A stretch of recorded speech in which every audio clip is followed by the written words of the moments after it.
কি ভয়ঙ্কর একটা সমাজ সামনে আসতে যাচ্ছে, আপনারা কি কল্পনা করতে পারতেছেন? এটা জাস্ট একটা টোকা দিয়ে দেখলো মুমিনদের ইমানের কি অবস্থা। আকাঙ্ক্ষা কি, এজেন্ডাটা কি? এজেন্ডাটা হচ্ছে বাংলাদেশের মতো কান্ট্রিগুলোতে সমকামিতাকে সরকারিভাবে বৈধ করে ফেলা। এটা হচ্ছে একটা এজেন্ডা। আর এই এজেন্ডা সরকারের না, এই এজেন্ডা হচ্ছে কিছু সুদ ভিত্তিক এনজিওর। একদম খোলামেলা বললাম আমি, এজেন্ডা হচ্ছে কিছু কিসের? সুদের মহাজনদের। এই কিতাবে আল্লাহ রাব্বুল আলামিন বলেছেন, যে ব্যক্তি সুদ খায় আর যে সুদ ছাড়ে না, সে যেন আল্লাহ এবং তার রাসূলের সাথে যুদ্ধ করছে। নাউযুবিল্লাহ। হাদিসের মধ্যে নবীজি বলছেন, যে ব্যক্তি 1 দিরহাম সুদ খাবে সে যেন 36 বার জিনা করলো। আর একবার জিনা করলে, এই কিতাবের মধ্যে আছে সূরা নূরের 2-3 নম্বর আয়াতে, 100টা লাঠি, 100 লাখ বেত্রাঘাত, 1 বছরের নির্বাসন। একবার করলে কি? যুবক যুবতীরা ভালো করে শোনেন, কারণ আপনাদের তো উঠতি বয়স, পা পিছলা এখন বেশি। আল্লাহ রাব্বুল আলামিন এই কিতাবে বলেছেন সূরা নূরের মধ্যে, চোখ তো এমনি নিচু করো, তারপরেও যদি কেউ করে ফেলে, নাউযুবিল্লাহ, 100 বেত্রাঘাত জনসমক্ষে এবং 1 বছরের জন্য এই এলাকা থেকে বের করে দেওয়া। একবার করলে। কয়বার ভাই? আর নবীজি বলছেন যে 1 দিরহাম সুদ যে খায় সে 36 বার জিনা করলো। কোরআন এক জায়গায়, হাদিস এক জায়গায়, সমাজ এক জায়গায়, বিশ্ব রাষ্ট্র এক জায়গায়। এগুলো লা ইয়াস্তামিআন, এগুলো কখনো ম্যাচ করে না। এখন কথা জাস্ট বলে দেই, কারণ আল্লাহর কাছে আমাদেরকে দায়মুক্ত হতে হবে, বা অ্যাটলিস্ট ওজোর পেশ করতে হবে যে আল্লাহ পাক আমরা বলেছি, শুনে নাই, মানুষ শুনে নাই, আমরা বলেছি। ওই হাদিসের কিতাবেই আছে, নবী সাল্লাল্লাহু আলাইহি ওয়াসাল্লাম বলেছেন, আপনারা সবাই হাদিসটা জানেন, আমি শুধু মনে করাই দিচ্ছি। আপনার নবী বলেছেন, মুহাম্মদ সাল্লাল্লাহু আলাইহি ওয়াসাল্লাম বলেন, সাল্লাল্লাহু আলাইহি ওয়াসাল্লাম, যে ব্যক্তি সুদ খায়, সুদের এই 70টা পাপের সবচেয়ে নিচের পাপ, সে যেন তার মাকে বিয়ে করলো। আর নবীজি বলছেন, আপনার নবী, যে ব্যক্তি সুদ খায়, সুদের পাপের 70টা শাখা আছে, তার সবচেয়ে নিচের শাখাটাই হচ্ছে এইটা। আমরা এই 90% মুসলমানের দেশ না এটা বরং এখন 50% মুনাফিকের দেশ। আর 90% মুসলমান নাই। মানুষ কাদিয়ানি হইতে খ্রিস্টান হইতে এখন 80% নেমে আসছে মুসলমানের হার।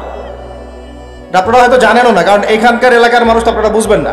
পার্বত্য অঞ্চলে যান, বর্ডার এলাকাগুলোতে যান, উত্তরাঞ্চলে যান, দেখবেন বহু মানুষ ইসাই মুসলিম হইতেছে দিন দিন, বহু মানুষ কাদিয়ানি হইতেছে দিন দিন, বহু মানুষ ধর্ম ত্যাগ করে খ্রিস্টান হয়ে যাচ্ছে, গ্রামের পর গ্রাম।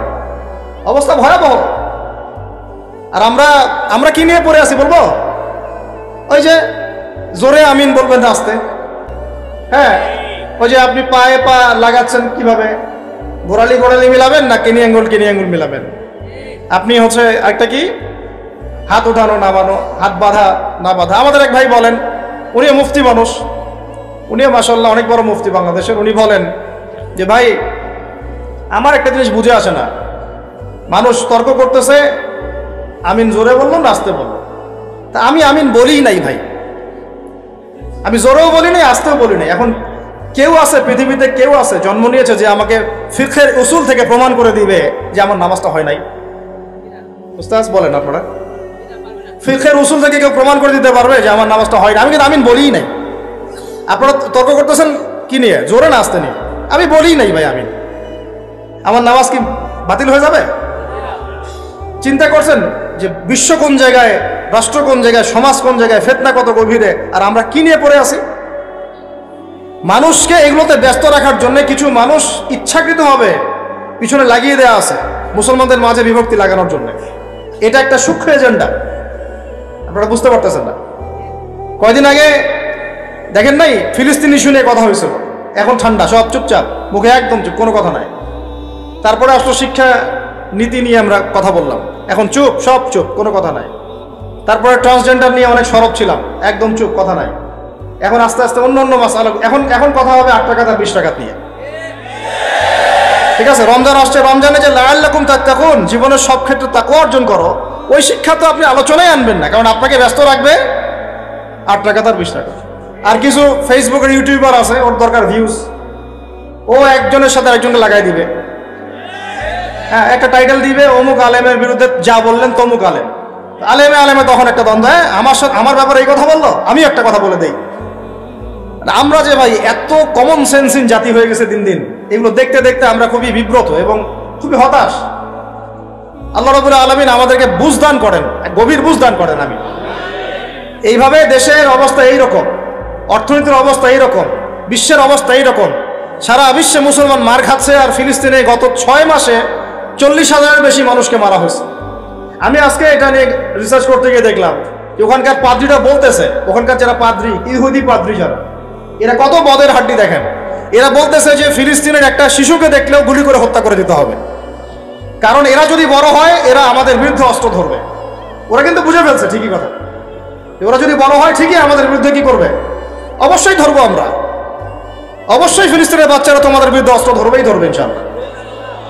কয়টাকে পারবে? আল্লাহ পাক ওইখানে আরো বেশি বেশি যমজ বাচ্চা দান করে, জানেন ওখানে বেশি বেশি যমজ বাচ্চা হয়, দুটো দুটো করে ছেলে হয়, গবেষণা দেখা গেছে। এখানে আপনারা বাচ্চা কমানোর প্ল্যান করছেন না, একটা করে নিব না 2টা করে, আর ওইখানে আল্লাহ পাক যমজ যমজ ছেলে বাচ্চা দিচ্ছেন মাশাআল্লাহ। আর ওখানে মুজাহিদ দরকার। দেখেন মূল ইস্যুগুলোকে বাদ দিয়ে ওরা এইভাবে আগাচ্ছে। ওরা চায় পুরো হোলি ল্যান্ডটাকে দখল করতে, একদম মুসলমানদেরকে 100% নির্মূল করতে। আর আরবের মুনাফিক রাষ্ট্রগুলোকে তো ওদের তাবেদার বানায় ফেলছে। ওদের কাজ খেপসা খাওয়া, খেপসা খাবে আর মিটিং ডাকবে আর বলবে কিছু করা দরকার। আমি এগুলো কথা আমার পাগড়ির ওজনে বলতেছি না, কথাগুলো বলতেছি আমি জিওপলিটিক্স জানি বলে, কারণ আমরা এগুলো পড়েছি ইউনিভার্সিটিতে। 10টা মুসলিম কান্ট্রি আছে পৃথিবীতে, বড় বড়, বা বেশি না 10টার কথা বললাম। এই 10টা কান্ট্রি যদি একসাথে হয়, এদের সামরিক সৈন্যের সংখ্যা, অস্ত্রের সংখ্যা, আপনার ওই রাষ্ট্রের মজুদকৃত গ্যাস এবং তেলের পরিমাণ, জিডিপি, এগুলো ওই পশ্চিমা বিশ্বের 25টা কান্ট্রি একসাথে হইলেও পারবে না। কিন্তু আল্লাহু আকবার, কিন্তু এই 10টা কান্ট্রিকে আপনি একসাথে বসাইতে পারবেন না। এখন পর্যন্ত একসাথে একটা ফোর্স গঠন করতে পারলো না, ইহুদির বিরুদ্ধে কোনো ব্যবস্থা নিতে পারলো না, কোনো চাপ প্রয়োগ করতে পারলো না, ইভেন পণ্যটুকু বয়কট করতে পারলো না, গ্যাস বন্ধ করতে পারলো না, তেল সাপ্লাই বন্ধ করতে পারলো না। এখন পর্যন্ত বাণিজ্য এগুলো সব চলতেই আছে। আর আমরা তো মাশাআল্লাহ পড়ে আছি বাংলাদেশের মানুষ, আমিন, ফাতিহা, সূরা ফাতিহা, আমিন, জানাজার নামাজ, রফুলিয়া দেন পায়ে পা, আর কি 8 টাকার 20 টাকা। আমাদের তো ভাই দিন এইটুকু, আর এইটুকু ঠিক না হলে আমার আকীদা সহি হচ্ছে না, তাই না বিষয়টা? এইটুকু তার মনের মতো ফতোয়ায় না যেতে পারলে আমার আকীদা সহি না। যতক্ষণ পর্যন্ত ওর মনের মতো, ওর ফিকহি আমি না বুঝতে পারতেছি, ততক্ষণ পর্যন্ত আমার আকীদাও ঠিক হয় নাই। সুবহানাল্লাহ, এই হলো অবস্থা আমাদের। তো ফিকহের ক্ষেত্রে এইরকম সংকীর্ণ মানুষরা যখন হাদিস, উসুলে হাদিস, আকীদা, উসুলে ফিকহের মতো দায়িত্ব নিয়েছে, তখন তো দিনের এই অবস্থা হবে। ফেসবুক, ইউটিউব বন্ধ করেন, পত্রিকা পড়েন, বিশ্বের মিডিয়াগুলো রিসার্চ করেন। আর এখনকার বিশ্বের বড় বড় মিডিয়াগুলো কিন্তু ওরা নিয়ন্ত্রণ করে। তাই আমাকে ভালো করে অ্যানালাইসিস করতে হবে কোন মিডিয়া থেকে আপনি তথ্য নিচ্ছেন। ওরা যদি আমার একটা মূলনীতি মেনে চলে, পশ্চিমারা যদি কাউকে বলে এ মিথ্যাবাদী, ধরে নেবেন সে সত্যবাদী। বুঝতে পারেন এই কথা? ওরা যদি কাউকে বলে অমুক মুসলিম সন্ত্রাসী, বুঝে নেবেন এই মুসলিম জান্নাতে যাইতে পারে ইনশাআল্লাহ। ওরা যদি কোনো মুসলমানকে বলে এরা মৌলবাদী, বুঝবেন এরাই পাক্কা মুসলমান। ওরা যদি কোনো দেশকে বলে এরা মোল্লা, বুঝবেন এরাই পাক্কা মুসলমান। মানে এটা সেই যুগ যে সত্যকে মানুষ মিথ্যা বানাবে, মিথ্যাকে কি করবে, সত্য বানাবে। এটা কিতাবুল ফিতান পড়েন, বুঝবেন। এদেরকে আমি এইভাবে মানদণ্ডে রেখে দিয়েছি। যদি বলে অমুক খারাপ, বুঝবেন ভালো না, ও ভালো। যদি বলে অমুক শান্তিতে নোবেল পাইছে, বুঝবেন এ বেটা বদের হাড্ডি। কথা বুঝতে পারছেন? ওই যে মিয়ানমারের একজন রেদি ছিল নোবেল, মনে আছে? হাজার হাজার মানুষরা মানলো, ওরে দিল শান্তিতে নোবেল। কি বুঝেন নাই? 1000টা মানুষকে মারার পরে ওকে দিল কিসে নোবেল? আর একজনকে দিয়েছে অর্থনীতিতে নোবেল, সে বাংলাদেশের সুদ চালু করছিল। কি চালু করছিল? বাংলাদেশের গভর্নমেন্ট আবার এটা বুঝে ফেলছে, বুঝে ওকে আর স্পেস দেয় নাই, আলহামদুলিল্লাহ। এখন ও গিয়ে আমেরিকার যারা প্রভুর আছে তার পা ধরা শুরু করছে, আমাকে একটা স্পেস দাও। সে কয়েকদিন পর পলিটিক্যাল পার্টিও গঠন করবে, দেখে নিয়ে। এরকম প্ল্যানেও আছে, যে এগুলো যারা ঊর্ধ্বতন কর্তৃপক্ষ তারা বুঝতেছেন, সবাই বুঝবেন না, সবাই না বুঝলেও চলবে। শিক্ষিত মানুষরা যদি বোঝেন আলহামদুলিল্লাহ, যথেষ্ট ইনশাআল্লাহ। এখন মূল কথা আসি ভাই, অনেক ভিতরে চলে যাই, রাতও অনেক গভীর হচ্ছে। আর আমাদের একটা বড় হায়াত খেয়ে ফেলতেছে ঢাকার রাস্তাঘাট আমাদের জীবনে একটা বড় হায়াত খেয়ে ফেলতেছে। 3 ঘন্টা 4 ঘন্টার ট্রাফিক জ্যাম আমাদের ডেইলি রুটিন হয়ে গেছে। কথা একটা আসলে বলে ফেলি, ট্রাফিক জ্যামে যদি পড়েন ওই সময় তাসবিহ তাহলিলগুলো করবেন বেশি বেশি। ওই সময় বসে বসে এক পারা কোরআন তেলাওয়াত করে ফেলবেন, একটা লেকচার রেডি করে ফেলবেন, একটা বই পড়ে ফেলবেন, সময়টা কাজে লাগাবেন। আজকে ট্রাফিক জ্যামে বসে আমি যা দেখলাম আপনাদের শুনলে চোখ চোখ ছানা পাড়া হয়ে যাবে। ট্রাফিক জ্যামে গাড়ির ভিতরে গান ছেড়ে দিয়ে নাচানাচি করতেছে। মানুষের কি অবস্থা! আমি বলি না, এমনি বলি না যে Dhaka the city of Akhiruzzaman, এখানে এমন কোনো পাপ নাই যেটা হচ্ছে না, এমন কোনো পাপ নাই। সুদ চরমে, সুদ চরমে, দুর্নীতি চরমে, ক্ষমতার একটু দাপট আছে, একদম মাজলুমের উপর যা জুলুম হচ্ছে, জুলুম করতে কেউ বাদ রাখি না। এমনকি দেখা যায় রাস্তার যে মিসকিন ফকির, ওরাও বিশ্বাস করা যায় না ওকে টাকা দেওয়া যাবে কি যাবে। হিজরা ছিল না, অপারেশন করে হিজরা হয়েছে যাতে সারা জীবন কোনো কাজ করা না লাগে। তারপরে আপনাকে এসে বলবে হাত নাই, ভিতরে একটা হাত আছে, আপনি দেখতে পারতেছেন। পা ইচ্ছা করে একটা অপারেশন করছে যাতে সারা জীবন একটু খোঁড়ায় খোঁড়ায় হাঁটতে হয়, কোনো কাজ করা না লাগে। আমি এমনও দেখছি একটা বাচ্চাকে নিয়ে শোয়া রাখছে রোদের মধ্যে, আমি গিয়ে বললাম যে কি হয়েছে বাচ্চা, অসুস্থ। মায়া দয়া করে আমরা তো কিছু দান করে দিয়ে আসলাম। পরে আমাকে আরেক ভাই বলতেছে, ভাই আপনি কি করলেন, কেন কি হয়েছে? কি করবে জানেন, এই বাচ্চা তো অসুস্থ না, এই বাচ্চাকে ঘুমের ওষুধ খাওয়াইছে। ওই বাচ্চাদের ঘুমের ওষুধ খাওয়াইছে, রোদে শোয়া রাখছে, মানুষকে দেখাবে অসুস্থ, টাকা দেন। টাকা নিয়ে ওটা যে টাকাটা দিন শেষে হবে এর একটা অংশ দিবে ওই বাচ্চার বাপকে আর মাকে, ওই বাচ্চা তার নিজেরও না। বুঝতে পারলাম বিষয়টা? এত বুদ্ধি বাঙালির মাথায়, সুবহানাল্লাহ। তো এই ঢাকা শহর থেকে সবচেয়ে আগে বিদায় নিয়েছে বিশ্বাস, তারপর বিদায় নিয়ে চলে গেছে আমানতদারিতা। উপর থেকে নিচ পর্যন্ত খালি খেয়ানত আর খেয়ানত, যেখানে যাবেন খালি খেয়ানত। এখানে অমুক এতটুকু না দিলে কাজ হয় না, ওই টেবিলের তল দিয়ে এতটুকু না দিলে কাজ হয় না, ফাইল নড়ে না, কাজ হয় না। আর এখানে এইসব জায়গায় এমন কিছু মানুষকে বসানো হয়েছে, সুবহানাল্লাহ, দাড়ি টুপি পাগড়ি জুব্বা দেখলেই ওদের মনে চুলকানি শুরু হয়ে যায়, চুলকানি শুরু হয়ে যায়। আমাদের মতো মানুষদেরকেও দেখা যায়, আমাদের মতো মানুষদের স্ত্রীরা যখন যায় কোনো কাজে, জরুরি কোনো কাজ, এনআইডি কার্ড করতে হবে ইত্যাদি ইত্যাদি, মানে পারলে বোরখাটা খুলে দেখবে কি আছে ভিতরে। এত ইতর, এত ছোট লোক, এত ইতর, এত ছোট লোক, তো সুযোগ পাইলে হাতছাড়া করতে চায় না। পরে আমরা যখন গিয়ে চার্জ করি তখন বলে হুজুর ভুল হয়ে গেছে, মাফ করে দেন। মানে মগের মূল্য পাইছে অনেকে, তবে এইসব মগের মূল্য বেশি দিন টিকবে না ইনশাআল্লাহ, বেশি না। অপেক্ষা করতে থাকেন, সময় যেভাবে সামনে যাচ্ছে আল মাহদি আসার সময় হয়ে গেছে ইনশাআল্লাহ, বেশি দিন নাই। কতদিন আল্লাহ ভালো জানেন, আমরা বলতে পারবো না। কিন্তু পরিস্থিতি যা বুঝতেছি, 100 বছর হয়ে গেছে খেলাফত হারানো, কত বছর? আর প্রত্যেক 100 বছর পর পর বিশ্বের বড় কিছু হয়। এটা একটা আল্লাহ রাব্বুল আলামিনের দেয়া একটা সুন্নাহ। 100 বছর পর পর বড় কিছু হয়, খেয়াল করে দেখবেন, আপনার ইতিহাস পড়ে দেখবেন। যাই হোক ভাই, অনেক ডিপে না যাই। তাকওয়া শুধুমাত্র আমার রোজা রাখায় না, আমাকে শিক্ষা নীতি যেটা অবলম্বন করবো সেখানেও তাকওয়ার পরিচয় দেওয়া লাগবে। এমন শিক্ষা শিখবো না যে শিক্ষা আমাকে আল্লাহ থেকে দূরে সরায়, নবী থেকে দূরে সরায়। এখানেই কথা বলতে গিয়ে এখানে চলে আসছিলাম যে ভাই, আল্লাহর ওয়াস্তে রোজা রেখে আমরা কেউ সুদ না খাই, রাজি আছেন তো ইনশাআল্লাহ? কোনো দুর্নীতি না করি, কোনো ঘুষ না খাই, কোনো রকমের খারাপ কাজে লিপ্ত না হই, কবিরা গুনাহগুলো ছেড়ে দেই, ফাহেসা কাজগুলো ছেড়ে দেই, যে অনর্থক যেগুলো কাজ এগুলোতে কোনো ফায়দা নাই ছেড়ে দেই। আল্লাহ পাক আমাদেরকে রোজা রাখার মতো রাখার তৌফিক দান করেন। এখন শিক্ষা ক্ষেত্রে আপনি তাকওয়া অবলম্বন করলেন, আল্লাহকে ভয় করলেন, আমি এমন শিক্ষা শিখবো না যেটা আল্লাহ নিষেধ করছেন, নবী নিষেধ করছেন। এখন আপনি চলে গেলেন আপনার এই পারিবারিক জীবন। পারিবারিক জীবনে গিয়ে কি তাকওয়ার পরিচয় দেওয়ার দরকার নাই?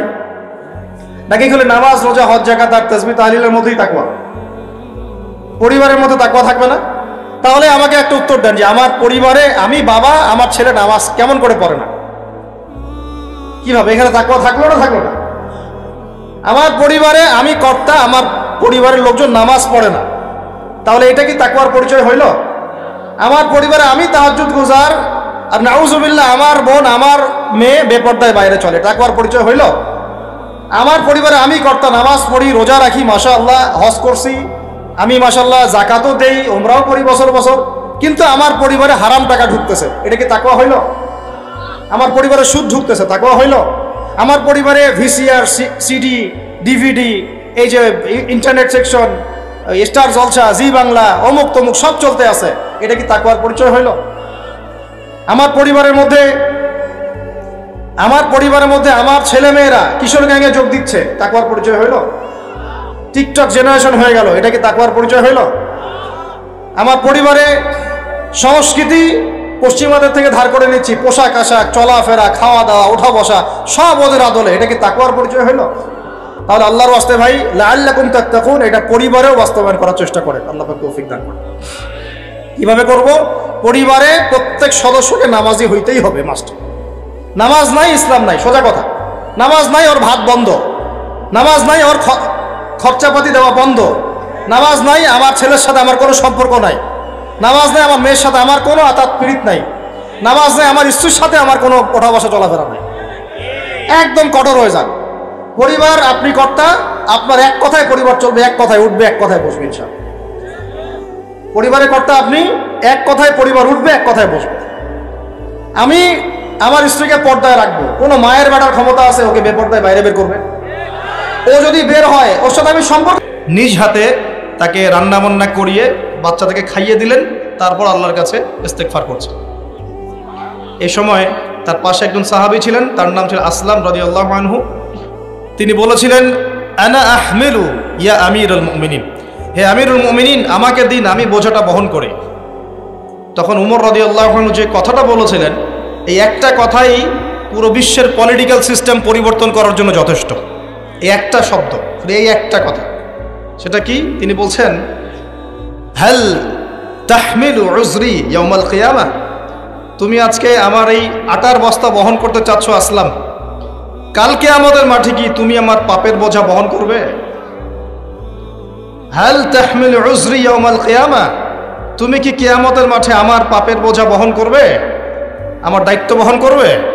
আমি যে আমিরুল মুমিনিন, আমাকে আল্লাহ পাক বিশাল দায়িত্ব দিয়েছেন, যখন হিসেব নেবেন তুমি কি আমার পাপের হিসেব দিবে? এই একটা সেন্টেন্স যদি প্রত্যেক পলিটিশিয়ানের কলিজার মধ্যে ঢুকে যেতে পারে, সোনার বাংলা ইসলামিক খেলাফত কায়েম হয়ে যাবে। সিস্টেম কোথায়? উমর রাদিয়াল্লাহু আনহুর। আর এই বিশ্ব চলছে কিভাবে? এখন বেশি বললেও সমস্যা, বেশি বলাও যাবে না। আধ্যাত্মিকভাবে এই জন্যে আল্লাহর কাছে তওবা করে ফিরে আসার দাওয়াত তো দেওয়া যাবে নাকি? আল্লাহ রাব্বুল আলামিন যাকে যত বড় দায়িত্ব দিয়েছেন তার কাছে তত কঠিন হিসাব নেবে, এটা চূড়ান্ত। এই স্টেটমেন্ট আপনি পাল্টাতে পারবেন না। আল্লাহ পাক যাকে যত বড় দায়িত্ব দিয়েছেন তার কাছ থেকে তত বড় হিসাব নেবেন। যার দায়িত্ব যত কম তার হিসাব তত আসান। হিসাব কঠিন হবে মূলত দুই শ্রেণীর মানুষের। এক, যারা এই যে আমরা দিন ইসলামের রিপ্রেজেন্টেটিভ, দিনের আলেম, দিনের বক্তা, দিনের দায়ী, দিনের মুফতি, মুহাদ্দিস, মুফাসসির, আমাদের হিসাব কঠিন। আর সেই দিনের কাণ্ডারি হয়ে দিনকে আজকে কোনো কোনো জায়গায় রঙ্গমঞ্চ বানিয়ে ফেলা হয়েছে। একটু ভয়ও করে না, বুকটাও কাঁপে না। ওয়াজ মাহফিল স্টেজে বসে মানুষকে দিনের নসিহত করার তো দূরের কথা, ডিজে জিকির শেখানো হচ্ছে, উল্টাপাল্টা জিকির শেখানো হচ্ছে, লাফালাফি করা হচ্ছে, হাসি তামাশার পাত্র বানানো হচ্ছে, ট্রল করা হচ্ছে, ফাইজলামি শুরু করেছে ওয়াজ মাহফিল নিয়ে। একটা ঘন্টা, দেড়টা ঘন্টা মানুষ কথা বলবে, দূর দূরান্ত থেকে মানুষ এসেছে, প্রতিটা সেকেন্ড এবং মিনিট এখানে ইম্পর্টেন্ট। মানুষ এসেছে একটা কনস্ট্রাকটিভ কোনো বিষয়ে আলোচনা শুনতে। ওই বেহুদা মার্কা জিকির দেখতে এসেছে, লাফালাফি লাভঝাপ দেখতে এসেছে। তারা এখানে ফাইজলামি করতে আসছে, মাথা ঝাঁকাচ্ছে আর হুহা করছে আর গান গাচ্ছে আর গীত গাচ্ছে আর কি যে করতেছে, আস্তাগফিরুল্লাহ, কি একটা অবস্থা। এগুলো ইসলাম?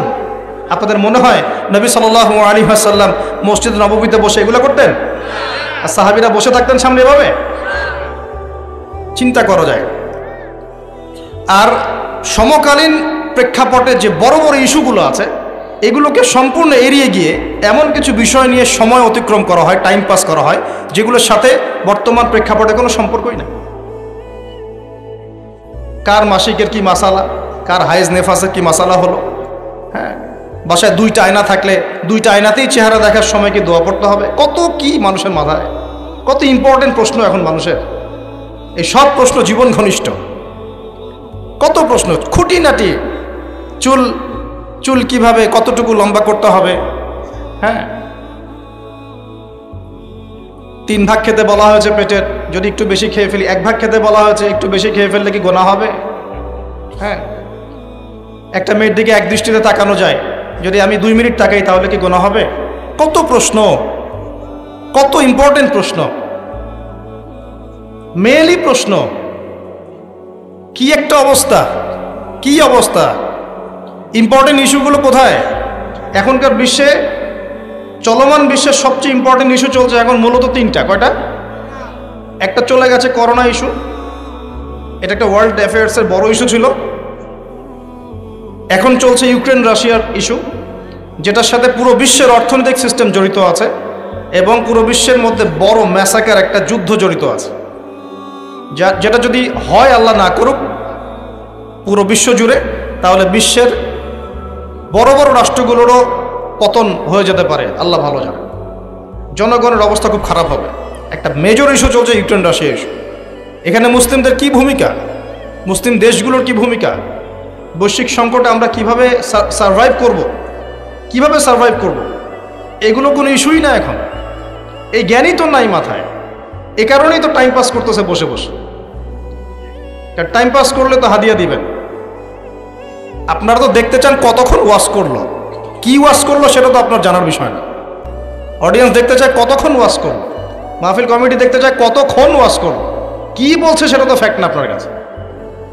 আধা ঘন্টার লেকচারে মানুষ এত দামি কথা বলতে পারে যেটা মানুষ একদিন লেকচার করে দিলেও দিতে পারবে না।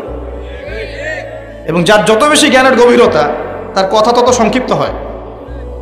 একটা হাদিসের মধ্যে আসছে, রাসূল সাল্লাল্লাহু আলাইহি ওয়াসাল্লাম একজন সাহাবী বলেছেন, এটা আসার হাদিস না, এটা আসার, সাহাবীদের একটা চিহ্ন, তাদের থেকে আসছে। তারা বলছেন, যখন তোমরা দেখবে জুমার খুতবা হচ্ছে খুব লম্বা, অনেক লম্বা খুতবা হচ্ছে, নামাজ খুব সংক্ষিপ্ত, তখন বুঝবা ওই যুগটা হচ্ছে অজ্ঞদের যুগ। কিসের যুগ? কারণ অজ্ঞদেরকে বোঝাতে অনেক সময় লাগে। একটা বিষয়, সহজ বিষয় বোঝাতে অনেক সময় লাগবে, কারণ কিছুই বোঝে না তারা, প্রত্যেকটা বিষয় খুঁটিনাটি বোঝাতে হয়। আর যখন দেখবে যে জুমার খুতবা হচ্ছে সংক্ষিপ্ত, নামাজটা হচ্ছে লম্বা, বুঝবে এই যুগটা জ্ঞানী মানুষদের যুগ।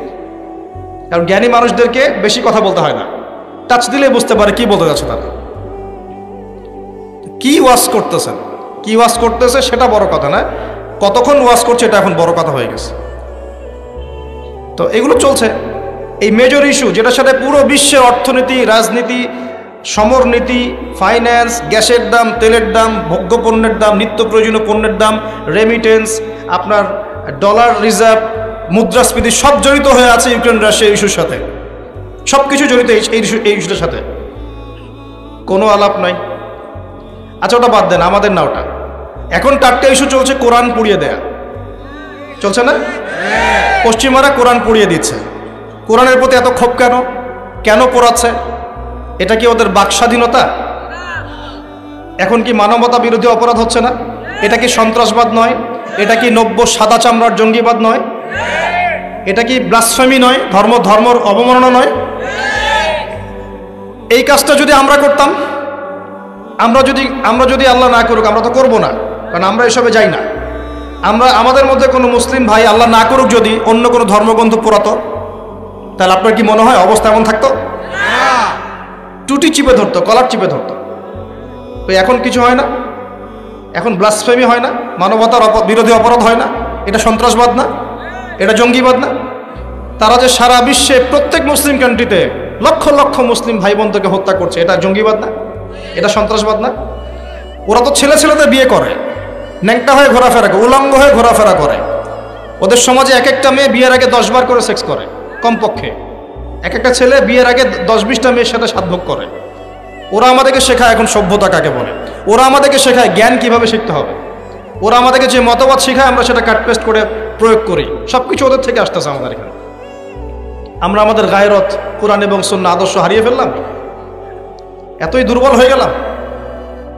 ওরা যে কোরআন পুড়িয়ে দিচ্ছে, এই ইস্যু নিয়ে কয়টা ওয়াজ শুনেছেন? কয়টা প্রশ্ন শুনেছেন? মানুষের প্রশ্ন মাশাআল্লাহ, এত সূক্ষ্ম সূক্ষ্ম প্রশ্ন। ভাই সুবহান রাব্বিয়াল আযীম 3 বার জায়গায় 4 বার পড়লে কি গুনাহ হবে? কি বিশাল প্রশ্ন আপনার! মানে এই প্রশ্নের উত্তর না জানলে অবস্থা খারাপ হয়ে যেত একদম। একজন আমাকে বলেছিল যে এত হাইথটের বিষয় নিয়ে, টপিক নিয়ে কথা বলার কি দরকার, ওযু আর গোসলের মাসালা শেখানো যায় না, এটা বলতেছে। হ্যাঁ, খুব এগ্রেসিভ আমার প্রতি, পারলে মাইট দেয় আমাকে তখন। তা বললাম যে সারা জীবন কি ওযু আর গোসলের মাসালাই শিখবেন? এটা তো মানুষ নুরানি ক্লাসে শিখে শেষ করে, মক্তবে শিখে শেষ করে ওযু কেমন করে করতে হয়, গোসল কেমন করে করতে হয়। একটা সময় মুসলিমরা পুরো বিশ্বকে নেতৃত্ব দিত। মানে আমরা যদি বিশ্বের কোনো দেশকে বলতাম ওঠো, ওরা উঠতো, বসতো, বলতাম বসো, বসতো। এই জায়গায় আমরা ছিলাম একদিন দুই দিন না, প্রায় 1200 বছর। কত বছর? 1200 বছর। এই জেনারেশন কি এই কথাটা জানে সত্যি? এই জেনারেশনের কত পার্সেন্ট মানুষ এটা জানে? কত পার্সেন্ট যুবক এটা জানে যে আমাদের শেকড় কোথায়? এই উপমহাদেশে ইসলাম কিভাবে এসেছে, ইউরোপে ইসলাম কিভাবে গেছে, ওরা কিভাবে ইসলাম বিদ্বেষী হলো, কয়টা ক্রুসেড হয়েছে, কয়টা ক্রুসেড তারা লঞ্চ করেছিল, কতবার তারা আমাদের উপর আক্রমণ করেছে, কেন তারা পুরো বিশ্ব জুড়ে মুসলিমদেরকে আজকে মেরে ফেলতে চায়, ডমিনেট করতে চায়, কেন চায়, উদ্দেশ্য কি ওদের, কেন কোরআন পড়িয়ে দিচ্ছে, এর সাথে কি শত্রুতা? আল্লাহ পাক কোরআনকে বলছেন যে ওয়ালাকাদ সাররাফনা ফি হাযাল কুরআন লিন-নাস মিন কুল্লি মাসাল, আমি এই কোরআনের মধ্যে মানব জাতির জন্য সমস্ত বিষয় বর্ণনা করেছি। বলে সুবহানাল্লাহ। আল্লাহ পাক বলছেন ওয়া নাযালনা আলাইকাল কিতাব, হে নবী আমি তোমার প্রতি এমন কিতাব নাজিল করেছি তিবিয়ানান লিকুল্লি শাই, যে কিতাবটা প্রতিটা বিষয়কে ব্যাখ্যা করবে, ওয়া হুদা ওয়া রাহমাতান, এটা হেদায়েত এবং এটা রহমত, ওয়া বুশরা লিল মুসলিমিন, মুসলিমদের জন্য এটা বুশরা, সুসংবাদ। তো এত সুসংবাদে পরিপূর্ণ বইটাকে কেন পড়াচ্ছে তারা? কার প্রতি বিদ্বেষ? কেন কোরআনকে সহ্য করতে পারছে না? কারণ কোরআন ওদের সমকামিতার বিরুদ্ধে, কোরআন ওদের সুদের বিরুদ্ধে, কোরআন ওদের জুলুমের বিরুদ্ধে। কোরআন পৃথিবীর সমস্ত জুলুমের বিরুদ্ধে দাঁড়িয়ে যাবে। কোরআন পর্নোগ্রাফির বিরুদ্ধে, কোরআন এই জিনার বিরুদ্ধে, কোরআন ওদের সমস্ত নোংরামির বিরুদ্ধে। এই কারণেই কোরআনের সাথে এত শত্রুতা। ওরা সারা বিশ্ব জুড়ে চুরি আর ডাকাতি করছে, কোরআন তার বিরুদ্ধে। সারা বিশ্ব জুড়ে শিরক ছড়িয়ে দিচ্ছে, কোরআন তার বিরুদ্ধে। সারা বিশ্বরা মতবাদ ছড়িয়ে দিচ্ছে যে আল্লাহর পুত্র আছে ঈসা আলাইহিস সালাম, নাউযুবিল্লাহ, কোরআন তার বিরুদ্ধে। তারা মুহাম্মদ সাল্লাল্লাহু আলাইহি ওয়াসাল্লাম এবং তার সুন্নতকে অস্বীকার করে, কোরআন তার পক্ষে। কোরআনে বলা হচ্ছে যে আল্লাহর জমিনে আল্লাহ পাকের দিনটা প্রতিষ্ঠা করতে হবে, ওরা তার বিপক্ষে।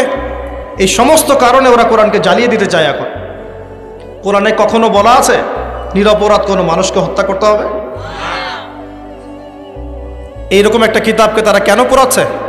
এই ইস্যু নিয়ে কতগুলো ওয়াজ মাহফিল শুনেছেন, কয়টা প্রশ্ন শুনেছেন? সমস্যা আমাদের মধ্যেও, সমস্যা আপনাদের মধ্যেও, সমস্যা অডিয়েন্সের মধ্যেও, সমস্যা যে স্পিচ দিচ্ছে তার মধ্যেও। আমরা কেউই পারফেক্ট না, আমরা সবাই আমাদের জায়গা থেকে খেয়ানত করছি, আমরা সবাই যার যার জায়গা থেকে আমানতের খেয়ানত করছি। যদি আমরা সবাই যার যার জায়গা থেকে আমানতদার হতাম, আজকে ইসলামের অবস্থা এমন হতো না। বিশ্বাস করেন, সেকুলার সমাজ, নাস্তিক সমাজ, বা যারা একটু মুক্ত চিন্তা বলে, বাক স্বাধীনতার কথা বলে, মুক্ত চিন্তার কথা বলে, যারা দাবি করে তারা একটু স্মার্ট, এমন দাবি করে না, এই বিশাল কমিউনিটি ইসলামের নামে এরকম কিছু ভণ্ডামি দেখে ইসলাম সম্পর্কে বিরূপ ধারণা সৃষ্টি করে, এবং এই ইস্যুগুলোকে কেন্দ্র করে তারা সারা ওয়ার্ল্ডে প্রোপাগান্ডা চালায় ইসলামটা এমন। ইসলাম কি এমন? ইসলামকে আজকে হাসি ঠাট্টার পাত্র বানানো হয়েছে। এগুলো দেখে কোনো মানুষ ভালো থাকতে পারে? যদি ভিতরে ঈমান থাকে, আপনার ভিতরে রক্তক্ষরণ হবে, আপনার কলিজা কাঁদবে, ভিতরে একটা জয় রাখবো না, তালাক দিয়ে রেখে দিব, শেষ শেষ কথা, খালাস, কুল্লু খালাস, এখানে শেষ, একদম সোজা মাসালা, কোনো দরকার নাই। এগুলো করতে গেলে কি হবে জানেন? লায়ে দিতে দিতে দিতে দিতে একদিন দেখবেন যে পরিবার গেছে আল্লাহর থেকে দূরে চলে গেছে, আপনি আর আমি আল্লাহ না করুক দুনিয়াতে নাই, আপনার জন্য দোয়া করারও কোনো মানুষ নেই, এবং আল্লাহর কাছে আপনাকে দ্বারা হিসেব দেওয়া লাগতেছে। কারণ কু আনফুসাকুম ওয়া আহলিকুম নার, আল্লাহ পাক আগেই বলে দিয়েছেন। সূরা তাহরিম খোলেন, 6 নম্বর একটা পড়েন, আল্লাহ পাক বলছেন ইয়া আইয়ুহাল্লাযীনা আমানু কু আনফুসাকুম, নিজে বাঁচো জাহান্নামের আগুন থেকে, ওয়া আহলিকুম নার, তোমার পরিবারকে জাহান্নামের আগুন থেকে বাঁচো। তাহলে তাকওয়ার শিক্ষাটাকে শুধু এই 24 ঘন্টা রোজার মধ্যেই রাখবো, না আমার শিক্ষা পরিবারের মধ্যেও থাকবে? থাকবে তো ইনশাআল্লাহ? পরিবারের সবাই 5 ওয়াক্ত নামাজি হবে তো ইনশাআল্লাহ? পরিবারে কে বেপরদায় চলবে? কোনো সুযোগ দিবেন? পরিবারে বরং কোরআন শিক্ষা বাধ্যতামূলক করবেন। পরিবারে প্রত্যেক সদস্যের কোরআন শিক্ষা বাধ্যতামূলক। এখানে কি সরকার এসে ধরে নিয়ে যাবে আপনাকে? কেউ মামলা দিবে? পরিবারে বাধ্যতামূলক। আমার পরিবারের মধ্যে কোনো প্রকার ওই বাহিরের সংস্কৃতি চলবে না, ইসলামী সংস্কৃতি চলবে। আমার পরিবারে কোনো রকম ছিটাফোটা রিজিক হারাম ঢুকবে না। তা আমরা পরিবারের মধ্যে কি হারাম ঢুকাবো ভাই? তওবা করা যায় যে আমরা জীবনে কোনোদিন সুদ খাবো না ইনশাআল্লাহ? বিশ্বাস করে 16 কোটি জনগণ যদি খাস তওবা করে খালি যে আমরা সুদের সাথে কোনো সম্পর্ক রাখবো না, সুদ খাবো না, সুদ দিব না, সুদের সাক্ষীও থাকবো না, সুদ লিখেও রাখবো না। সুদের সাথে সম্পৃক্ত 4 শ্রেণীর মানুষ যাদেরকে আল্লাহর রাসূল সাল্লাল্লাহু আলাইহি ওয়াসাল্লাম লানত করেছেন, আমরা এদের সাথে কোনো সম্পর্ক রাখবো না। এইটা যদি মানুষ যদি শপথ করতে পারে, যত রকম সুদী এনজিও আছে লেজ গুড়ে পশ্চিমে পালায় যাবে ইনশাআল্লাহ, যেখান থেকে আসছে ওখানে পালায় যাবে। কিন্তু দুর্ভাগ্যজনক হচ্ছে আমরা নিজেরাই এই সুদের সাথে সম্পৃক্ত হয়ে গেছি, ঘরে ঘরে সুদ ঢুকে গেছে, কেউ এটাকে হারাম মনেই করতেছি না। আল্লাহ পাক যেটাকে বলছেন যে যেটা করলে আল্লাহর সাথে যুদ্ধ করা হয়, নবীর সাথে যুদ্ধ করা হয়, আমরা এখন বেশিরভাগ মানুষ আল্লাহর সাথে যুদ্ধ করছি, নবীর সাথে যুদ্ধ করছি। 36 বার করে জানা করতেছে, 1 দিরহাম সুদ খাওয়ার বদৌলতে মায়ের সাথে জানা করতেছে। আপনাদেরকে কল্পনা করতে বলছিলাম, কেউ কি কল্পনাও করতে পারবেন মায়ের সাথে কেউ এরকম কাজ করতেছে? নাউযুবিল্লাহ, পারবে বলেন? কিন্তু আমরা এই কাজগুলো করতেছি। সুদ মানেই মায়ের সাথে জানা করা। যুবক ভাইদেরকে বলতেছি, রিজিক আল্লাহ দিবে ইনশাআল্লাহ। কে দিবে? রিজিকের ফয়সালা জমিনে হয় না, হয় আসমানে। আপনার কয়টা বাচ্চা হবে, কার সাথে আপনার মানে বিবাহ হবে, কত বছর আমরা পৃথিবীতে থাকবো, কি খাবো না খাবো, মানে আমার এলেমও কিন্তু রিজিকের অন্তর্ভুক্ত। দিনের খেদমতে আমরা কতটুকু কি করতে পারবো, সব তাকদিরে লেখা হয়ে গেছে আমাদের সৃষ্টির 50,000 বছর আগে। কত বছর আগে? ব্যাস, এটা দুনিয়াতে রিজিক লেখা হচ্ছে না, আসমানে রিজিক হচ্ছে, আসমানে। এই যে লাইলাতুল কদর আসতেছে, এখানে আবার ভাগ্য নবায়ন হবে, 1 বছরের বাজেট পেশ হবে আর কি। আর লাইলাতুল কদর তো আমরা মার্কেটে শেষ করে দেই, মার্কেটে করি না শেষ দশকে বাইরে যাওয়া একদমই যাবে না। প্রথমের দিকে যাও, টুকটাক যান, শেষ দশকে মসজিদে থাকবেন ইনশাআল্লাহ। বেশি সময় পারলে ইতিকাফ করবো, না পারলেও বেশি সময় মসজিদে থাকবো ইনশাআল্লাহ। আর 21, 23, 25, 27, 29 এই 5টা রাত কমপক্ষে জাগতে হবে ইনশাআল্লাহ। রাজি আছি ইনশাআল্লাহ? প্রিয় ভাইরা, লাআল্লাকুম তাত্তাকুনের শিক্ষা শুধুমাত্র আমার রোজার মধ্যে নয়, আমার শিক্ষার মধ্যেও থাকবে, আমার পরিবারে থাকবে, আমার অর্থনীতির মধ্যেও থাকবে। এই ব্যবসায়ী ভাইদেরকে সতর্ক করতেছি, শুনেন, ব্যবসা অনেক জটিল, অনেক কঠিন। ইসলাম মেনে ব্যবসা করা অনেক কঠিন। আমরা তো মনে করি যে চাকরি চাইতে দ্রুত মনে একটা ব্যবসা করতে পারলেই আমি সেফ থাকলাম। সৎ ব্যবসায়ী যেমন নবীদের সাথে, সিদ্দিকদের সাথে হাসর করবে, সেটা ঠিক আছে। ব্যবসায় তাকওয়া, আমানত, ইনসাফ বজায় রাখাটা এত সহজ না। একটা পণ্য নিয়ে আসছেন, বাজারে বিক্রি করে দিলেন, বললেন যে মাছটা টাটকা, কিন্তু 3 দিনের বাসি ছিল, রিজিকটা আপনার হারাম হয়ে গেল। ফল কিনেছেন, ফরমালিন মারলেন, মায়েরা মানুষকে বিষ খাওয়াইলেন, রিজিকটা হারাম হয়ে গেল। আপনি ওজন করতেছেন, ইচ্ছা করে ফের দিলেন, ঠকালেন, রিজিকটা হারাম হয়ে গেল। আবু হানিফা রাহিমাহুল্লাহ সেই বিখ্যাত ঘটনা আপনারা জানেন কিনা? একটা কাপড়ের মধ্যে খুদ আছে, এটা সন্দেহ হয়েছিল, সবগুলো কাপড়ই তিনি বেচারা সেল করে দিয়েছেন, রাখেনি নাই, ওটা দিয়ে ক্ষতিপূরণ দিয়ে দিয়েছেন মানুষকে। কে জানে ওই টাকা আবার কোথায় চলে গেল। ওইটার জন্য যদি আমার ইবাদত কবুল না হয়, তাদের চিন্তা এমন ছিল। চিন্তা করেন তো, ব্যবসায়ী ভাইরা কিন্তু আরো বড় ক্ষতির মধ্যে আছেন। যদি মাপে কম দেন, রিজিক হারাম হয়ে যাবে। আল্লাহর কসম করে যদি মিথ্যা কসম করে পণ্য বিক্রি করেন, রিজিক হারাম হয়ে যাবে। যদি সুদি লোন নিয়ে ব্যবসা করেন, রিজিক হারাম হয়ে যাবে। সুদি লোন নিয়ে ব্যবসা করলে রিজিক হারাম হয়ে যাবে। তারপরে যদি মার্কেটে কৃত্রিম সিন্ডিকেট তৈরি করেন, রিজিক হারাম হয়ে যাবে। মার্কেটে একটা প্রাইস আছে ফিক্স করা, এই প্রাইসটাকে সিন্ডিকেট করে বাড়ায় দিলেন, রিজিক হারাম হয়ে যাবে। ইচ্ছা করে ফরমালিন মিশাইছেন, হারাম হয়ে গেল। মাপে কম দিলেন, হারাম হয়ে গেল। আল্লাহর নামে মিথ্যা কসম করলেন, হারাম হয়ে গেল। শুধু তাই না, এই ব্যবসায়ীদের, অসাধু ব্যবসায়ীদের কারণে আল্লাহর পক্ষ থেকে ওই জাতির উপর একটা আযাব নেমে আসে। এই আযাবের নাম হচ্ছে দুর্ভিক্ষ। কি আযাব বলেন? দিন দিন আস্তে আস্তে ওইদিকে যাবে, যদি না আমরা সংশোধন হই। আল্লাহ পাক আমাদেরকে সংশোধিত হওয়ার তৌফিক দান করেন। মানে অর্থনৈতিক জীবনে আমার ওই চেতনা থাকা চাই যে আল্লাহ আমাকে দেখছেন, আমি মাপে কম দিতে পারবো না, কারণ আল্লাহ আমাকে দেখছেন। আমি সুদের টাকাটা নিতে পারবো না, পকেটে ঢুকাইতে পারবো না, কারণ বলেন আল্লাহ আমাকে দেখছেন। আমি মানুষকে মিথ্যা কথা বলে এইটা পণ্য বিক্রি করতে পারবো না, কারণ আল্লাহ আমাকে দেখছেন। বাস এই কনসিয়াসনেসটা মানুষের মধ্যে ঢুকানোর জন্যই আল্লাহ পাক এই রমজানের সওমটাকে ফরজ করেছে। আমি কি বুঝাতে পারতেছি ভাই? এবার কয়টা দিক বললাম? ব্যক্তি জীবনে তাকওয়া বজায় রাখবো, বলি আমিন। শিক্ষা জীবনে তাকওয়া বজায় রাখবো, বলি আমিন। পারিবারিক জীবনে আমি আমার তাকওয়া ধরে রাখবো ইনশাআল্লাহ, বলি আমিন। অর্থনৈতিক জীবনে আমরা তাকওয়া ধরে রাখবো ইনশাআল্লাহ, বলি আমিন। আমাদের আরেকটা জীবন আছে সাংস্কৃতিক জীবন। কি জীবন? এখানে পুরা সব ইহুদি খ্রিস্টান মুশরিকদের সংস্কৃতি দিয়ে আমরা এখন চলতেছি। একটু আমার কথা মন খারাপ করে না, আজকের পর থেকে দাড়িতে হাত লাগাবো না। কেন লাগাবেন না? এটা যদি আপনি এভাবে ছিলে ফেলেন, মনে রাখবেন এটা নবীর সুন্নতকে আপনি জবাই করতেছেন। কি করতেছেন? করবেন না আপনি। এর জন্য আপনার রিজিক বন্ধ হয়ে যাবে না, রিজিক আরো বাড়বে ইনশাআল্লাহ। রিজিক আপনার বস দেয় না, রিজিক আপনার চাকরি ক্ষেত্রের বস দেয় না, রিজিক আপনার ওই এমডি স্যার দেয় না। ওই এমডি স্যারের মতো কোটি কোটি এমডি স্যারকে খাওয়ান আল্লাহ পাক।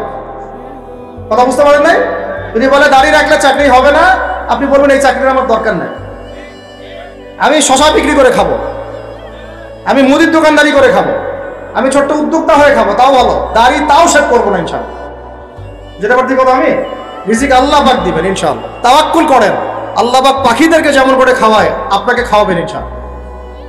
খাওয়াবেন ইনশাআল্লাহ। আমাকে বলেন এই সমুদ্রের নিচে কত প্রাণী আছে কেউ জানে? আচ্ছা, ওদেরকে ঘুষ খাওয়া লাগে, সুদ খাওয়া লাগে, ওদেরকে আল্লাহ বিরোধী কোনো কাজ করা লাগে? কে রিজিক দেয়?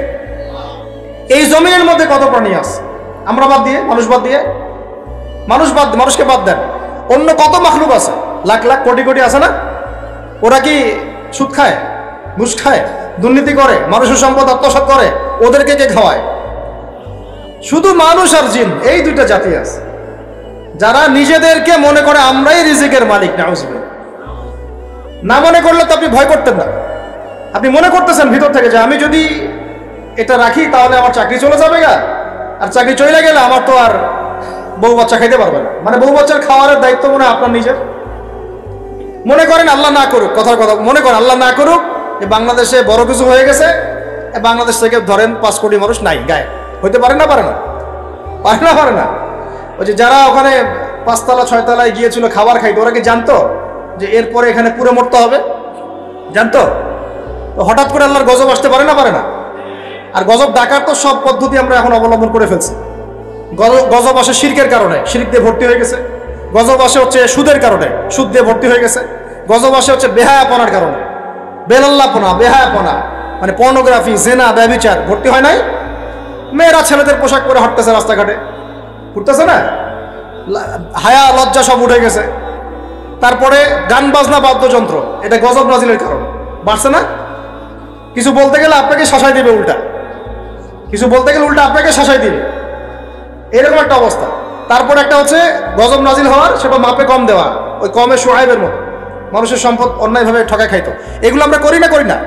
মানে শিরক, কুফরি, কেবর, অহংকার, জেনা, ব্যভিচার, মদ পান, সুদ, এগুলো আমাদের মধ্যে ছড়াই গেছে না যায় নাই?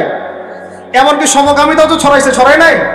এখন আবার লিঙ্গ পরিবর্তন করে মানুষ ট্রান্সজেন্ডার হইতাছে, ইত্যাদি ইত্যাদি, নাউজুবিল্লাহ।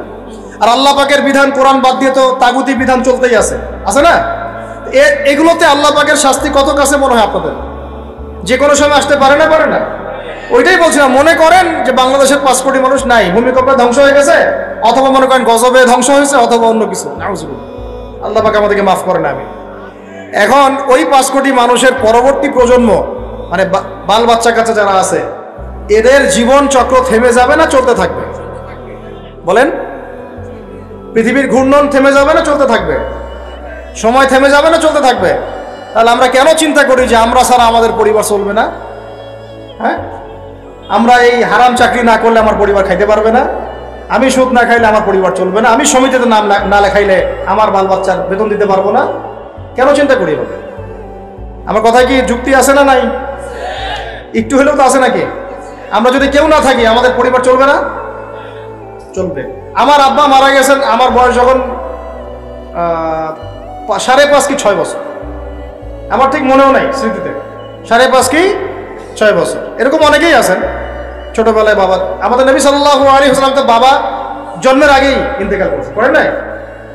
তো যখন আমার আব্বাদের জেনারেশন জীবিত ছিল, তখন তারা চিন্তা করতো আমাদের ছেলেরা কিভাবে খাবে, কি পড়বে, কোন বাসায় থাকবে, কি করবে, চিন্তা করতো না?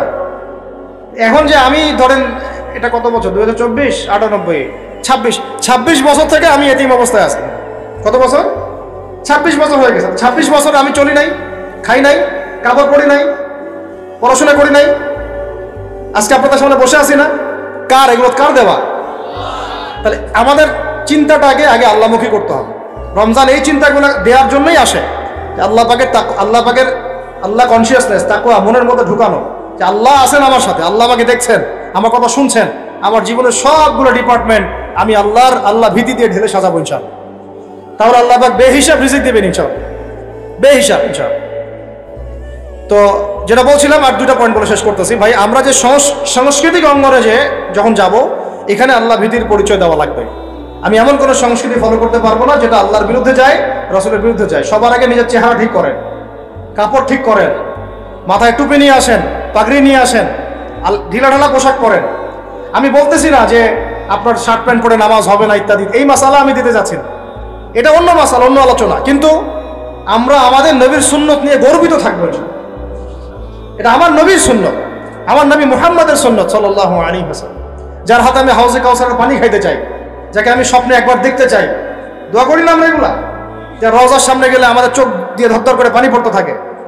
তিনি ওখানে জীবিত না, আমাদের সালামের উত্তর দেন না। সুবহানাল্লাহ। আমরা কি বলবো আসলে, প্রসঙ্গক্রমে কথা চলে আসে। যেই মানে জমিনে নবী সাল্লাল্লাহু আলাইহি ওয়াসাল্লাম শুয়ে আছেন, সাহাবায়ে আজমাইন শুয়ে আছেন, এখন ওইখানে দেখতেছি যে 70টা সিনেমা হল চালু হয়ে গেল।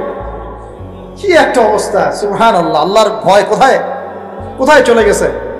এবং বলিউড, হলিউড সব সিনেমা হচ্ছে, গান বাজনা হচ্ছে, মানুষ দেখতেছে, মদের বার ওপেন করা হচ্ছে, মানে পশ্চিমা আদলে ঢেলে সাজাতে যাচ্ছে সবকিছু। হ্যাঁ, আর এগুলোর বিরুদ্ধে 2-4টা লাইন বললে আমাদেরকে বলবে যে আকীদা ঠিক নাই, হ্যাঁ, মানহাজ ঠিক নাই। হ্যাঁ, সুবহানাল্লাহ। তোমাদের মতো দালালি মানহাজের আমাদের দরকারও নাই। যেই মানহাজ তোমাকে সত্য কথা বলতে শিখায় না, ওইটা আবার কিসের মানহাজ? ইবনে তাইমিয়ার নাম ভাঙে খাচ্ছ তোমরা।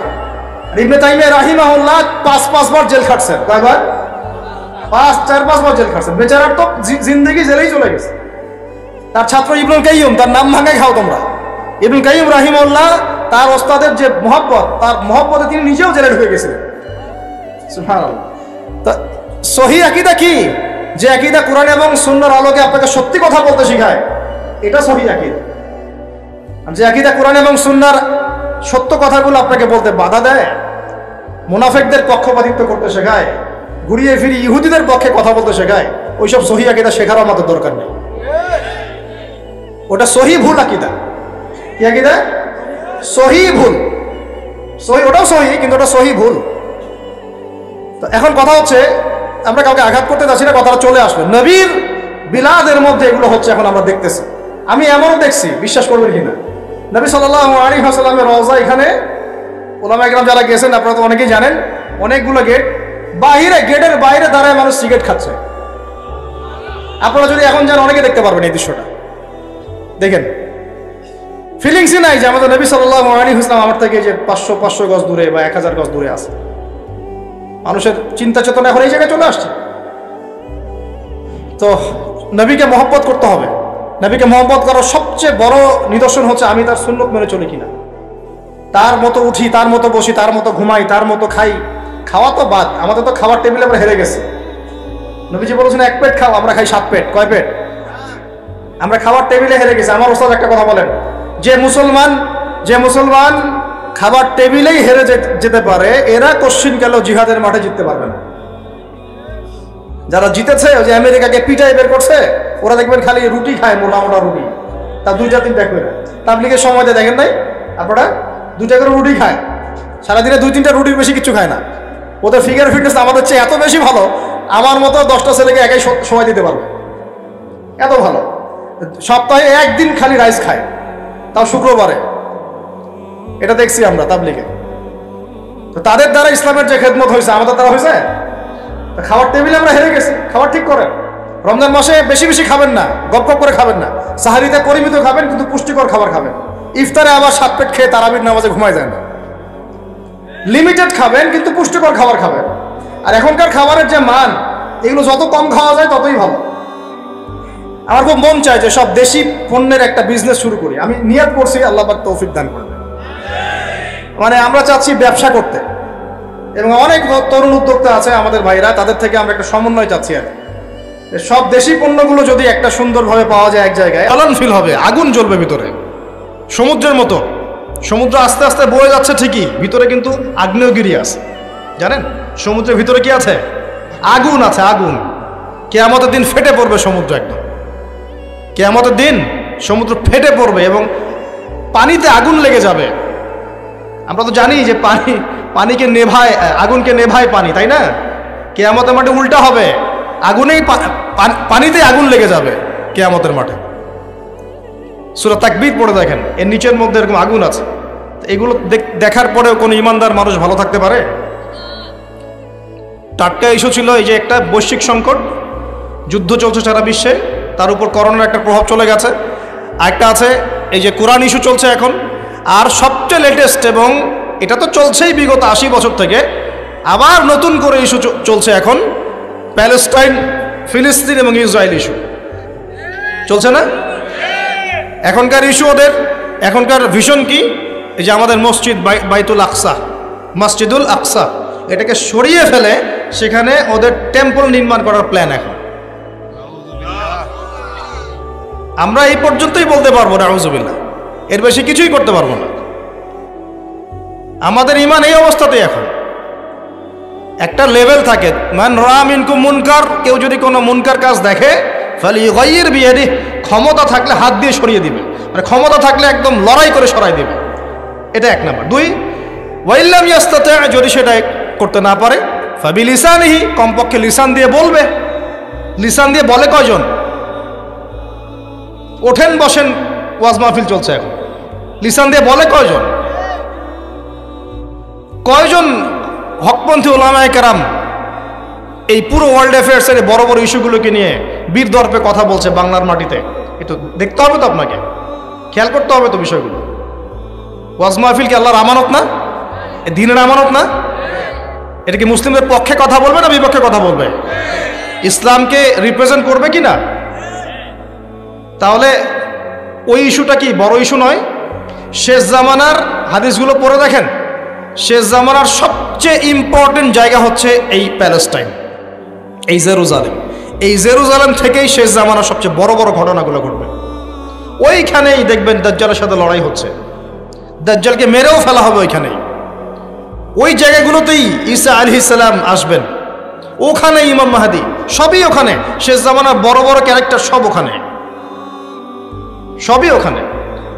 এমনকি যে বাহিনীর কথা বলা হয়েছে শেষ জামানায়, একটা বাহিনী, আল্লাহর সেনাবাহিনী, লড়তে লড়তে লড়তে লড়তে ওই জেরুজালেম পর্যন্ত চলে যাবে। পৃথিবীর কোনো শক্তি ওদেরকে দমন করতে পারবে না।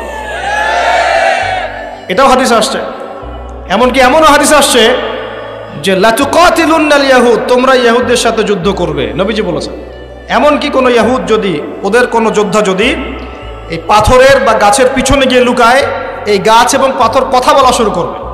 যে কোনো আলেমকে জিজ্ঞাসা করে হাদিসটা বলে দিবে। গাছ এবং পাথর কথা বলা শুরু করবে, ইয়া মুসলিম, হে মুসলিম, হে মুসলিম সৈন্য, ইন্না ওয়ারা'আল ইয়াহুদ তাআল ফাকতুলহু, আমার পিছনে একজন লুকিয়ে আছে, আসো একে হত্যা করে যাও। গাছ এবং পাথর কথা বলবে। গাছ পাথর কেন কথা বলবে? কারণ আল্লাহ পাকের জড়বস্তু দীর্ঘদিন ধরে এদের জুলুম দেখতে দেখতে অতিষ্ঠ হয়ে যাবে। বড় বড় ইস্যু নিয়ে কোনো কথা নাই। আপনার মাসিকের মাসালা নিয়ে পড়ে আছেন, কতদিন লাগে মাসিকের মাসালা শিখতে? যৌন সহবাসের মাসালা শিখতে কতদিন লাগে? সহবাসের দোয়া শিখতে কতদিন লাগে? নামাজের নিয়মকানুন শিখতে কত বছর লাগে? এটা তো 10 বছর 11 বছরই শেষ হয়ে যায়। 10 বছর বয়সে নামাজ ফরজ হয়েছে, আপনার তো মোটামুটি 10 থেকে 12 বছরের মধ্যে নামাজের সব নিয়ম জানা উচিত। এখনও শেখাতে হবে সেজদায় হাঁটু আগে না হাত আগে, এখনও শেখাতে হবে হাত কোথায় বাঁধতে হবে, এখন এই মাসআলাগুলোকে নিয়ে ঝগড়া করতে হবে আর মসজিদ ভাগ করতে হবে। সুবহানাল্লাহ, কি চলছে উম্মার মধ্যে? একটু ভাববেন না আপনারা কি চলছে? এগুলোই চলবে, এগুলোই চলবে। সামনে একটা সময় আসতেছে, ওইদিকে আমি একটু পরে আসতেছি। ওই যে বললাম ঘুম হারাম হবে, ওই ঘুম হারাম একটু পরে করতেছে, আগে এইদিকে আমি শেষ করি। ওয়ার্ল্ডের যে বড় বড় ইস্যু, তার মধ্যে এটা একটা ইস্যু ছিল, এখন চলছে। এখন ওরা কি বলেছে জানেন? ওদের গভর্নমেন্ট কি বলেছে?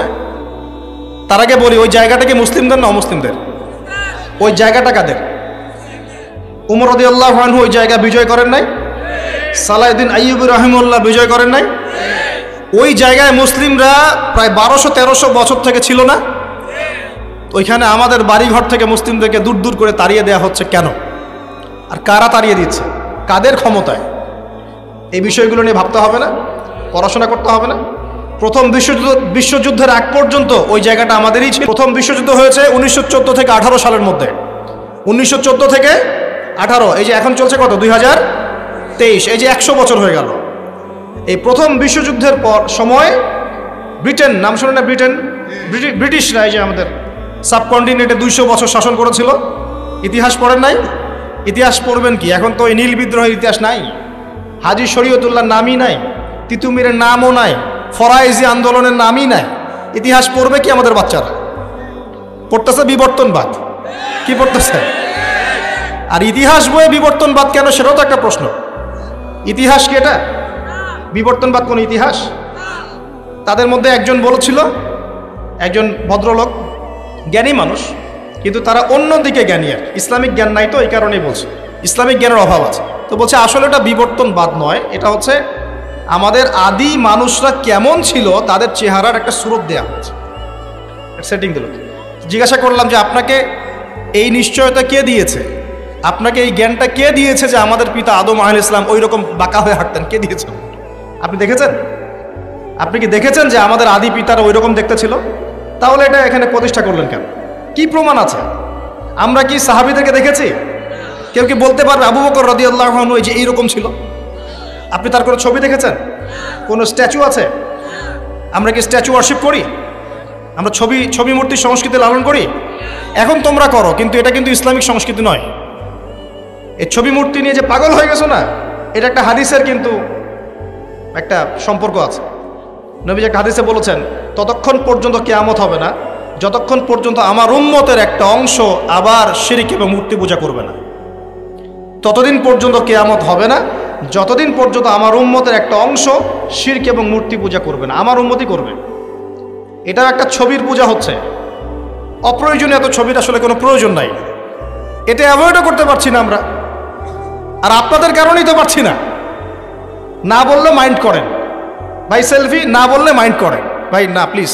তখন আবার মাইন্ড করেন, মনে করেন যে অহংকার দেখাচ্ছে। তো অহংকার দেখাবো কেন? এটা তো নিষেধ হাদিসে। অপ্রয়োজনীয় কেন তুলবেন?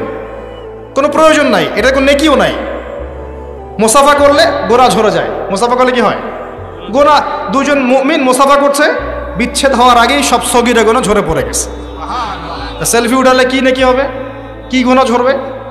এই সংস্কৃতি পরিবর্তন হয়ে যাচ্ছে। তো এগুলো বললে অনেকে বুঝতে চায় না, মনে করে যে ভাই মনে হয় অহংকার দেখাচ্ছে। এটা অহংকারের কিচ্ছু না। ছবি মূর্তির সংস্কৃতি আমাদের নয়। আমাদের সংস্কৃতি দোয়া এবং মোসাফার সংস্কৃতি। সালাম, দোয়া, মোসাফা, এর মধ্যে কল্যাণ।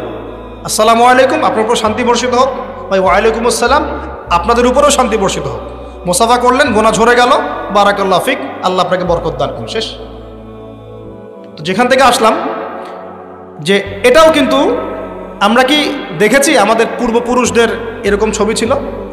তাহলে এটা কনসেপ্ট কোত্থেকে আসলো যে আগে এমন, তারপর একটু এমন, তারপর একটু এমন, তারপরে এমন? কোত্থেকে আসলো এটা? তো এই জিনিসগুলো কেন ইনপুট করা হচ্ছে? আচ্ছা যাই হোক, ওইদিকে আমি পরে আসছি। এই জায়গাটা 1914 থেকে 18-এর মধ্যে ওদের হাতে চলে গেছে। কার হাত ধরে গিয়েছে? এই ব্রিটিশদের হাত ধরে। আচ্ছা, ব্রিটিশটা কি এই উপমহাদেশে ভালো কাজ করেছে না খারাপ কাজ করেছে? কোনো কোনো ক্ষেত্রে তারা মুসলিমদের চেয়েও ভালো কাজ করেছে। বলবো কোথায় কোথায়? ব্রিটিশ আমলের একটা ব্রিজ দেখবেন, একটা ব্রিটিশ আমলের ব্রিজ আজকেও ভাঙে নাই, এখনো ভাঙে নাই, সুন্দর চলছে না? এরকম আছে না কনস্ট্রাকশন? আর আপনি ব্রিজ তৈরি করতেছেন, আমি করতেছি, আমরা কিছু কাজ করতেছি, 2 দিনে ভেঙে যাচ্ছে, এক বছরে ভেঙে যাচ্ছে, 10 বছরে ভেঙে যাচ্ছে। কারণ কি? কি কারণ? কারণ কি? তো এই ক্ষেত্রে ওদের অবকাঠামোগত কাজটা ভালো হয় নাই? রেল লাইন ছিল, কারা তৈরি করেছে? চলতেছে না এখনো? দুনিয়াবি কাজ যখন তারা করে, এমনভাবে করে যাতে 100 বছর টিকে থাকে। এটা তো প্রশংসা করতে হবে নাকি? আধ্যাত্মিকভাবে ধর্মীয় ক্ষেত্রে তার প্রচুর জুলুম করেছে, করে নাই? জুলুম করেছে। ওরা ডিভাইড অ্যান্ড রুলে বিশ্বাসী ছিল। মানুষকে ভাগ করে দিবে দলে দলে, এবং মানুষ আপোষে মারামারি করতে থাকবে। ডিভাইড মানে ভাগ করো, শাসন করো। ঐক্যবদ্ধ থাকলে শাসন করা যায় না। আপনারা সবাই যদি ঐক্যবদ্ধ থাকেন, তখন আমি কিন্তু আমার কোনো মতবাদ আপনার উপর চাপাতে পারবো না। কিন্তু যদি আমি আপনাকে ভাগ করে ফেলি, 10টা গ্রুপে ভাগ করে দেই, তখন আমাকে কিছুই করতে হবে না, আপনারাই মারামারি করে শেষ হয়ে যাবে। এই কাজটা এখন সারা বিশ্বে মুসলিমদের দ্বারা হচ্ছে না? তো ওরা এই পলিসি অ্যাপ্লাই করেছিল। আমি একটু বলে দিই এই পলিসিটা কার।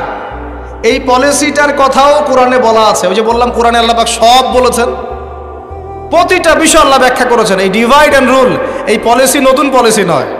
এই পলিসি ছিল ফেরাউনের পলিসি। কার পলিসি? কোন সূরায় আছে এটাও বলে দেই, সূরা মুমিন। সূরা মুমিন, এই সূরার মধ্যে পড়লে আপনি দেখবেন ফেরাউন তার কওমটাকে এভাবে ভাগ করে করে করে শাসন করেছে, এবং